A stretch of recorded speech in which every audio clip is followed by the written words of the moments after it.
तारीकी से भरी एक रात थी। बादलों से ढका आसमान और हवा में एक अजीब सी अदासी थी। एक बेघर लड़का जिसका नाम मिनान था, शहर की एक पुरानी मस्जिद के साए में बैठा कांप रहा था। मिनान कुछ पढ़ा लिखा भी था, लेकिन किस्मत ने ऐसा मोड़ लिया कि जिंदगी के दरवाजे एक एक करके बंद होते गए। वो दिहाड़ी पर काम करता, वो भी बहुत मामूली उजरत पर। कभी ऐंठे उठाता, कभी बोझ, और कई कई दिन तो काम भी नहीं मिलता था।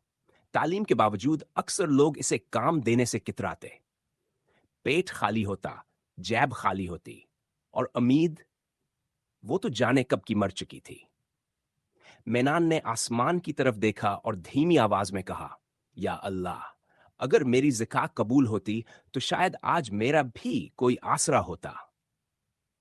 मगर वो खुद जानता था, उसके पास देने को था ही क्या। खुद भूखा था, दूसरों की मदद किया करता, फिर भी रोज किसी ना किसी को कुछ ना कुछ दे देता।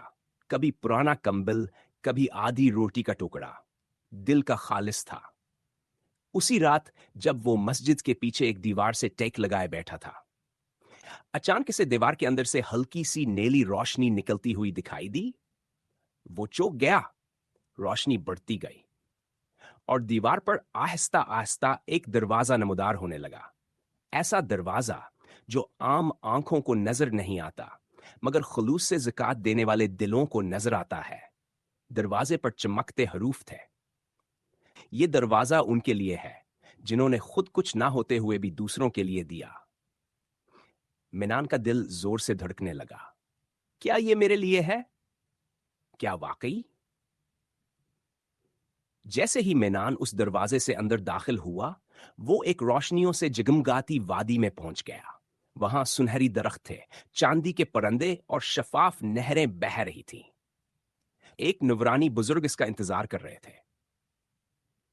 उन्होंने मुस्कुराकर कहा, मेनान, तुमने जो कुछ भी दिया, अल्लाह ने सब गिना है। ज़कात सिर्फ माल से नहीं, नीयत से दी जाती है। फिर बुजुर्ग ने हाथ में एक रोशन चाबी दी।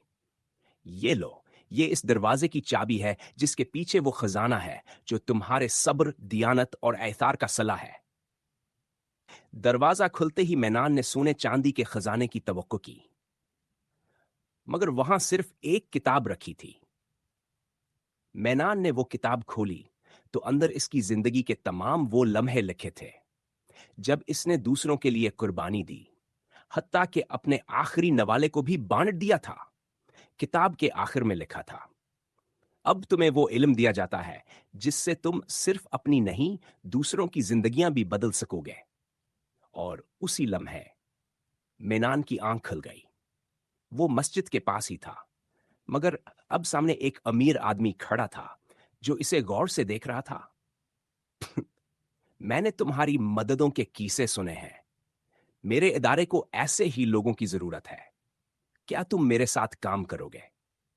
नई सुबह, नई शुरुआत। मेनान की आंखों में हैरत, दिल में उम्मीद और लबों पर खामोशी थी, लेकिन दिल से एक आवाज आई, यही वो दरवाजा है जिसका इंतजार था। मेनान ने हां में सर हिला दिया। चंद ही दिनों में मेनान ने उस इदारे में काम शुरू कर दिया। वो रोज सबसे पहले आता, दिल लगाकर काम करता, सच बोलता, किसी के हक में कोताही ना करता, और सबके साथ मोहब्बत और अखलाक से पेश आता। लोग हैरान थे, एक बेघर शख्स में इतनी इज्जत नफ्स, इतनी दियानत, इतनी आजिजी। लेकिन मेनान जानता था, उसने ख्वाब में जो किताब देखी थी वो हकीकत बन चुकी है। कुछ ही महीने गुजरे होंगे कि उस अमीर आदमी ने एक दिन मुस्कुराकर मेनान से कहा, तुमने दिल से, नीयत से और ईमानदारी से काम किया है, और तुम जैसे लोग ही असल खजाना हैं। फिर उसने एक लफाफा मेनान के हाथ में थमाया। उसमें न सिर्फ एक बेहतरीन तनख्वाह थी, बल्कि एक घर की चाबियां भी थीं। मेनान की आंखों से आंसू बहने लगे, खुशी के, शिक्र के और रब के वादों की सच्चाई के आंसू। मेनान की कामयाबी की कंजी मेनान अब सिर्फ एक मुलाजिम नहीं था, वो कई गरीबों का सहारा बन चुका था। वो खुद भी रोज किसी ना किसी को खामोशी से कुछ दे देता, क्योंकि उसे पता था असल ज़कात वही है जो सिर्फ अल्लाह के लिए दी जाए और बदले में सिर्फ उसी की रहमत की उम्मीद रखी जाए। आखिरी पैगाम, या अल्लाह, हमें इस रास्ते पर चला जहां नीयत की सच्चाई हो, मेहनत की रोशनी हो और तेरे वादों का यकीन हो। हमें इतनी ताकत दे कि हम ना सिर्फ खुद उठें बल्कि दूसरों को भी उठा सकें। हमें ज़कात और एथार की रोशनी अता फरमा और वो दरवाजे खोल दे जिनसे तेरी रहमत बहती है।